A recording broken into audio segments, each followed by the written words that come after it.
እግዚአብሔር የሚቆጣና የሚቀጣ አምላክ ብቻ ሳይሆን የሚያጽናናም አምላክ ነው። ምዕራፉ ሲጀምር እንደምታነቡት አጽናኑ ሕዝቤን አጽናኑ ብሎ የሚጀምር ምዕራፍ ነው። ዛሬ የምንካፈለው ተጽናኑ በሚል ሐሳብ ይሆናል። ወዳጆቼ የባቢሎን ምርኮ ብዙ መንፈሳዊ ኪሳራዎችን አይሁዳውያን ላይ ያመጣ ምርኮ ነው። ለምሳሌ እነዚህ አይሁዳውያን በባቢሎን ምርኮ ምክንያት ቤተ መቅደስ አልባ የሆኑበት፣ መጽሐፎቻቸው የተቃጠሉበት፣ ታቦታቸው የተማረከበት፣ አገልጋዮቻቸው ወደ ስደት ወደ ግዞት ወደ ባዕድ ምድር የተወሰዱበት፣ ኢየሩሳሌም ቅጥሯ የፈረሰበት፣ መሪ አልባ የሆኑበት፣ በሰው ሀገር የተንከራተቱበት፣ መሳቂያ መሳለቂያ የሆኑበት ምርኮ ነው። እግዚአብሔር እኛ የምናልፍበትን ሁኔታ አያይም፣ የምናልፍበትን መንገድ አያይም። እንደዚህ ባለ ውርደት፣ እንደዚህ ባለ መንከራተት፣ እንደዚህ ባለ ጭንቀት፣ እንደዚህ ባለ ሽንፈት ውስጥ ስናልፍ እግዚአብሔር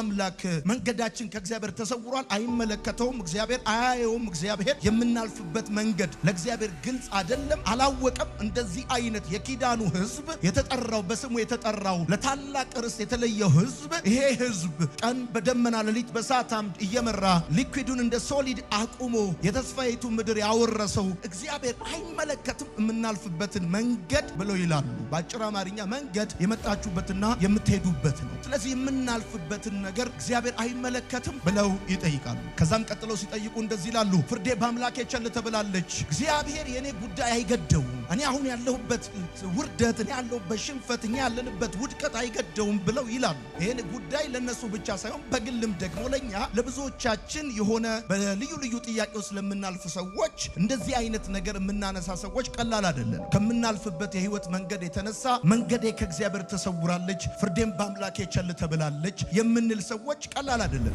ያል ክርስቲያን ብትሆኑ፣ የቱንም ያል የተማረ ሰው ብትሆኑ፣ የቱንም ያል የቤተሰብ ቁጥር ቢኖራችሁ፣ ወይንም ደግሞ አንዳንድ ከውጭ ስትታዩ ምንም ያልጎደለባችሁ እንኳን ብትመስሉ በአንዳንድ ጉዳዮቻችሁ ላይ ፍርድ የምትፈልጉባቸው አሉ። እግዚአብሔር እንዲፈርድላችሁ በእውነት እግዚአብሔርን ካመለኩት ከተከተልኩት ከፈራሁት ሌላ አቅም የለኝም ሄጄ ይሄን ጉዳይ የማሳይበት እግዚአብሔር እንዲፈርድልኝ ይፈልጋሉ የምትሉበት ጉዳይ አይጠፋም። እሱ ብቻ ሳይሆን ደግሞ ለሩቅ አይደለም ለቅርብ ሰዎቻችሁ እንኳን ሊገባ በማይችል የህይወት ውጣ ውረድ ውስጥ እያለፋችሁ መንገዴ ከእግዚአብሔር ተሰውሯል ወይ? እግዚአብሔር ይሄን ጉዳይ አይመለከተውም ወይ? ሽንፈቴ ከነገረኝ የተስፋ ቃልና ከሰማሁት የኪዳን መንገድ እና እውነት ይልቅ በተቃራኒ እየሄድኩ መሆኔ እግዚአብሔርን ግድ አይለውም ወይ የምትሉ ሰዎች ልትኖሩ እንደምትችሉ አስባለሁ። ልክ እንደዚህ እንደ ያዕቆብ ልክ እንደ እስራኤል ማለት ነው። እግዚአብሔር ደግሞ በተራው መናገር ጀመረ።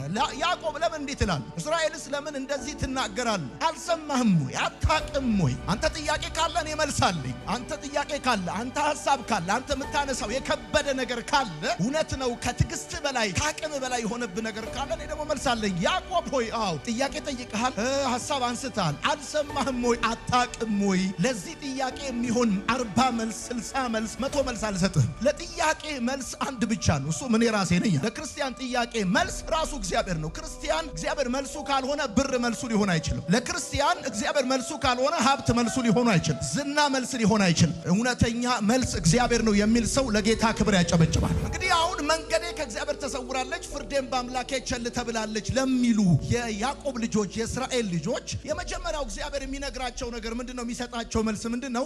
እንዲጽናኑበት ያመጣላቸው መልእክት ምንድነው? እግዚአብሔር የዘላለም አምላክ ነው የሚለውን ሐሳብ ነው። ወዳጆቼ ለአምላክነቱ የጊዜ ገደብ የለውም ማለት ነው። አሁን አንተ ያለበት ችግር፣ አሁን አንተ ያለበት ጥያቄ ጊዜያዊ ነው፣ የሚያልፍ ነው። የማያልፍ ይመስላል ያለህበት መከራ፣ የማያልፍ ይመስላል ያለህበት ጥያቄ፣ ያለህበት ጨለማ። ነገር ግን ይገርምሃል፣ የማያልፍ የሚባል ችግር የለም፣ የማያልፍ የሚባል ጥያቄ የለም። የማያልፍ የሚባል አምላክ ብቻ ነው፣ ሁሉን የሚያሳልፍ ሳያልፍ ሁሉን በሰልፍ የሚያሳልፍ ክንዱ ጽኑ የሆነ ሃሌሉያ፣ በምክሩ ብርቱ የሆነ አሁን ያለህበት ሁኔታ ጊዜያዊ ነው ማለቱ ነው። ምን ማለት ነው? እግዚአብሔር የዘላለም አምላክ ነው ማለት ለሁሉም ነገር የጊዜ ገደብ አለው ማለት ነው። ኤክስፓየር ዴት አለው ማለት ነው። ይገርማል። ወደደም ጠላም አሁን ያለህበት ሁኔታ የመጨረሻ አይደለም፣ ታልፈዋለህ። ይሄ ከፊት ለፊት ያለው 2 ቀን 3 ቀን 2 ሳምንት 1 ወር 1 ዓመት ከተሻገር ከፊት ለፊት እንዳለ አይቀርም፣ ከኋላ ይሆናል። ዛሬ አለ ያልከው ነገር ነገ ትዝታ ይሆናል። ሸክም የሆነብህ ነገር ነገ ከነገ ወዲያ አንተ የማትሰበር ሰው እንደሆንክ ምስክር ይሆናል። አላስኬድ አላስቆምጥ ያለክ ነገር ታልፎ ታመልከዋለህ ይላል እግዚአብሔር። እግዚአብሔር የዘላለም አምላክ ነው። የዘላለም የሚባል ጓደኛ የለም። የዘላለም የሚባል ክብር የለም። የዘላለም የሚባል ሀብት የለም። የዘላለም የሚባል ጉልበተኛ የለም። የዘላለም የሚባል ባለስልጣን የለም። ትላንት ይወጣ ነገ ይወርዳል። ትላንት ያገኘ ነገ ያጣል። ትላንት ያማረ ከነገ ወዲያ መልኩን ውበቱን ያጣል። እንዳለ በዙፋኑ ላይ የሚኖር የዘላለም የሚባል አምላክ እግዚአብሔር ብቻ ነው። ታልፉታላችሁ ይላችኋል እግዚአብሔር። ትወጡታላችሁ ይላችኋል እግዚአብሔር። እንደ ቀላል ታልፉታላችሁ ይላችኋል። ተጽናኑ ይላችኋል እግዚአብሔር። ስለዚህ የመጣብህ ነገር ጊዜያዊ ነው። አሁን ያለበት ነገር ጊዜያዊ ነው። የገጠመ ችግር ጊዜያዊ ነው። ያለበት ጥያቄ ጊዜያዊ ነው። ብቸኝነትህ ጊዜያዊ ነው። ማጣትህ ጊዜያዊ ነው። እነግርሃለሁ፣ ጌታ ምስክሬ ነው። አንድ ነገር ደግሞ ጊዜያዊ ከሆነ ያልፋል። አሜን ይባላል። ረገጥ አድርግና ያልፋል በል። ጩና ያልፋል በል። እንደዚህ ይላል እግዚአብሔር። መንገዴ ከእግዚአብሔር ተሰውራለች፣ ፍርዴም አምላኬ ቸል ተብላለች። እግዚአብሔር ለምንድን ነው በእኔ ጉዳይ የማይፈርደው? እግዚአብሔር ለምንድን ነው እኔ የማልፍበት ጉዳይ ግድ የማይለው ስሜት የማይሰጠው ለሚሉ ሰዎች መልሱ አንድ ጉዳይ ነው። እግዚአብሔር የዘላለም አምላክ ነው። ይሄ ማለት ምን ማለት ነው? አሁን ያለበት የመጨረሻ አሁን ያለበት ሁኔታ መጨረሻ አይደለም። አሁን ያገኘው ማግኘት የመጨረሻ ማግኘት ካልሆነ አሁን ያጣበት ማጣት የመጨረሻ ማጣት አይደለም። በደንብ አርኩና አሜን በሉ። እውነቴን ነው የምነግራችሁ።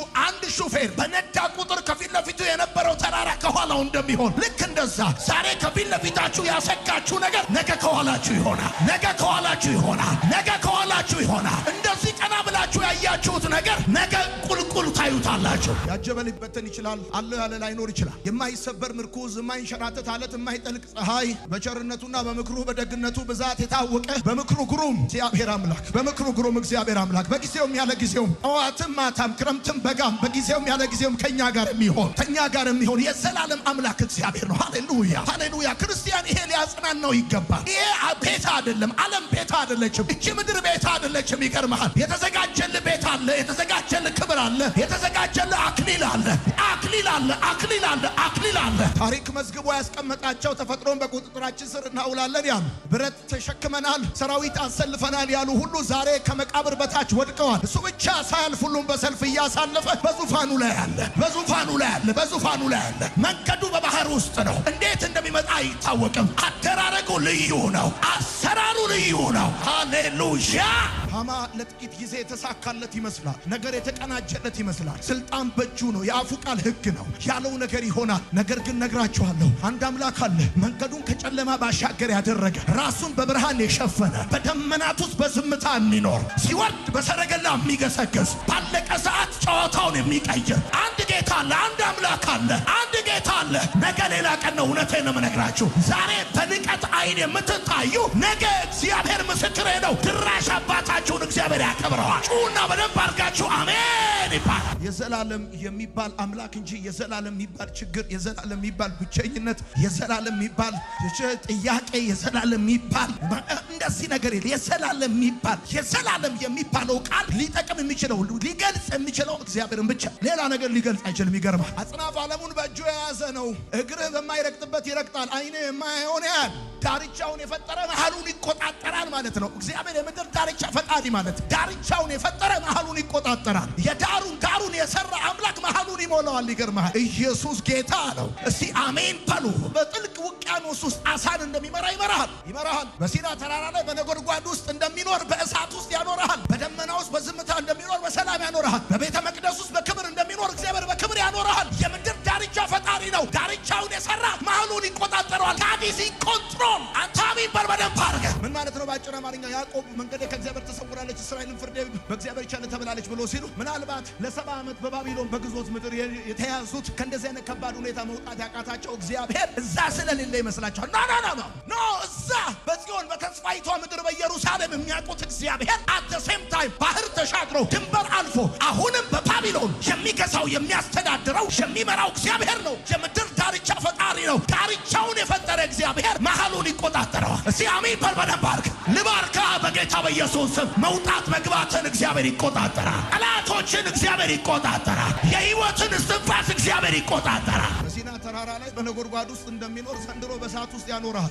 ለሲድራቅና ሚሳቅ አብደናጎም የእሳቱን ኃይል ይዞ እሳቱን እንደ ዲም ላይት እንደተጠቀመበት ለበዓሉ ድምቀት ያገለግላል። እግዚአብሔር ምስክሬ ነው። እውነቴን ነው የምነግርህ። ያ በእሳት ውስጥ በግርማ የሚኖረው አምላክ እግዚአብሔር እውነቴን ነው የምነግርህ። ዘንድሮ እግዚአብሔር አምላክ የቱንም ያህል ጠላት እሳት ቢያነድ፣ ጠላት ጦርነት ቢያስነሳ በዛ እሳት ውስጥ እግዚአብሔር ያኖራል። በደመናት ውስጥ በዝምታ እንደሚኖር በሰላም ያኖራል። የምድር ዳርቻ ፈጣሪ ለጌታ ገጠሩ ከከተማው ምንም ልዩነት የለውም። ለጌታ ተራራው ከሜዳው ምንም ልዩነት የለውም። ስታየው ተራራ ነው፣ ስታየው አቀበት ነው። ይገርማል። ያንተ ጌታ ግን ይገርማል። ለሱ ተራራው ከሜዳው ምንም ልዩነት የለውም። ለጌታ ጨለማው ከብርሃኑ ምንም ልዩነት የለውም። ለጌታ ማጣት ከማግኘት ምንም ልዩነት የለውም። ይገርማል። ስለነጋ መኖር እችላለሁ ብለህ የምታስብ ከሆነና ስለ ጨለመብህ እጠፋለሁ ብለህ የምትጠረጥር ከሆነ ተሳስተሃል። እግዚአብሔር ሲያኖር ይገርማል። በጨለማ ውስጥ በቀን እንደሚያኖር ያኖራል። አልሰማኸኝም ያልኩህን እግዚአብሔር ሲያኖር ይገርምሃል። በማጣት ውስጥ እንደማግኘት ያኖራል። አትሰማኝም ያልኩህን እግዚአብሔር አምላክ ማኖር የሚችል አምላክ ስለሆነ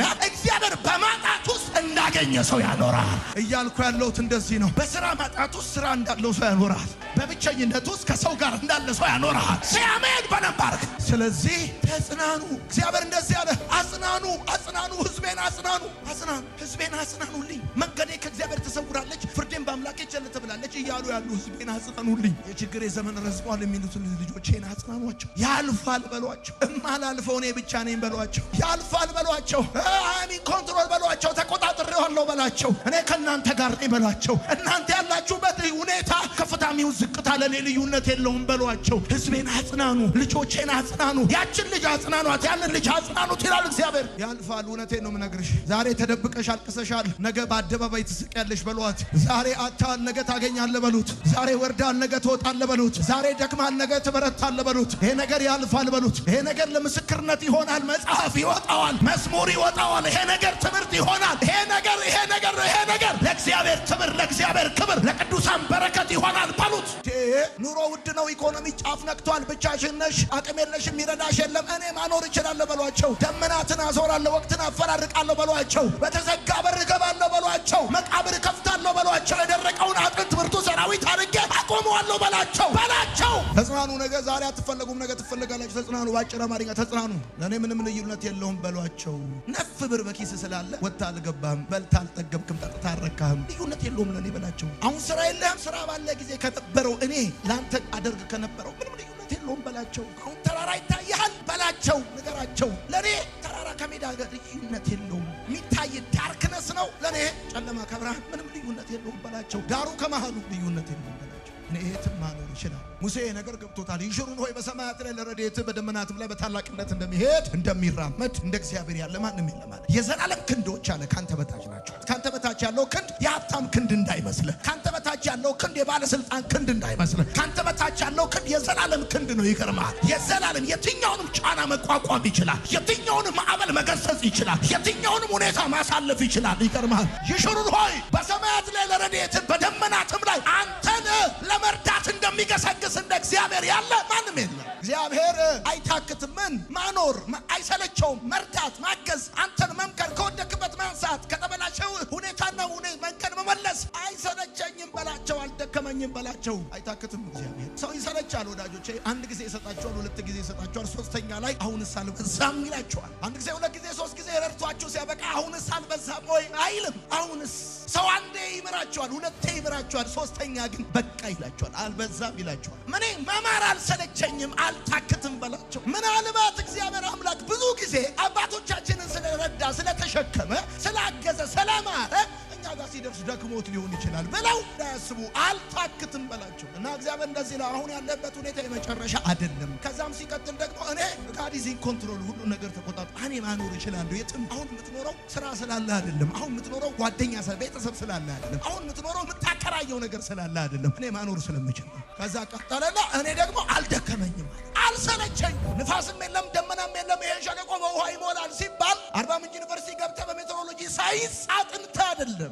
ፀሐይ አንድ ጊዜ በአመት አዘ ኢኩዌተር፣ አንድ ጊዜ ኖርዝ ፖል ላይ ሳውዝ ፖል ላይ አንዳንዴ ትወጣለች። አዘ ኢኩዌተር ደግሞ ሁለቴ ትወጣለች። ስለዚህ ፀሐይ ካለ ሎየር ፕሬሸር አለ፣ ሎየር ፕሬሸር ካለ ንፋስ ከሃየር ፕሬሸር ወደ ሎየር ፕሬሸር ይነፍሳል። ስለዚህ ዝናብ አለ በሚል አይደለም። ንፋስ የለም ደመናም የለም ይሄ ሸለቆ በውሃ ይሞላል ሲባል ገብቶክ ሳይሆን አምነክ ነው። እንዴት ታደርግ ማስተዋሉ አይመረመርም። እሱ ሐሳቡ ከከዋክብቶች ይልቅ ይበዛል። ይገርማል። መንገዱን ደግሞ ከጨለማ ባሻገር አድርጓል። ራሱን በብርሃን ሸፍኗል። ይገርማል። ዝናብ ሲዘንብ ማን ከልክሎት ያውቃል? ሕፃንንስ በእናቱ ማህፀን ማን ቅርጽ ሰጠው?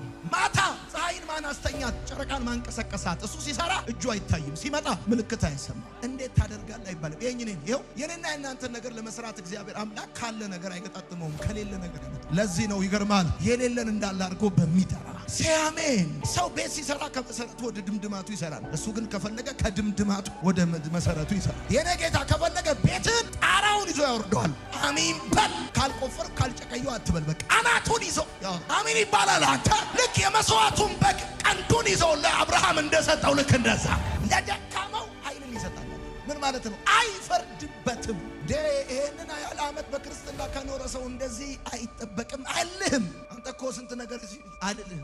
ለእግዚአብሔር ፍቅር በዘይቤ ብንናገር ዘይቤ ያልቃል፣ በምሳሌ ብንናገር ምሳሌውም ያልቃል። የበረሃ አሸዋ እንኳን ቁጥሩ የታወቀ ነው። የዝናብ ጠብታ እንኳን ልክ አለው። ለሱ ለምህረቱ ልክ የለው፣ ለቸርነቱም ቁጥር የለው። የሚጠባበቁ ግን ኃይላቸውን ያድሳሉ፣ እንደ ንስር ይወጣሉ፣ አይደክሙም፣ አይታከቱም፣ ይበራሉ አለ። አንተ እንደ ንስር ተገና ይኸው ትንቢት እናገራለሁ አንተ ላይ እንደገና ከፍተው መልሰህ ትይዛለህ። በልዩ ልዩ ምክንያት የለቀቀውን ፖዚሽን መልሰህ እንደገና ትይዘዋል። ሰራዊት በጀነራሉ ፊት ሰላምታ እየሰጠ እንደሚያልፍ እንዲሁ ፍጥረት ወደደም ጠላም ማለፍ ግዴታው ስለሆነ ፍጥረት እግዚአብሔር እንደማያልፍ ምስክርነት መስጠቱ ግዴታ ስለሆነ ሰራዊት በጀነራሉ ፊት ሰላምታ እየሰጠ እንደሚያልፍ እንዲሁ አሁን ያለበት ሁኔታ ሰላምታ ሰጥቶ ያልፋል። ስለዚህ በአጭር አማርኛ ልጅ የሞተባችሁ አቤል ሞቷል፣ ይስሐቅ ይወለዳል። ደክማችኋል፣ ሸጣችኋል፣ ትገዛላችሁ። ተበላሽቷል፣ ደግሞ ይስተካከል። እግዚአብሔር እንደዚህ ያለ አጽናኑ ሕዝቤን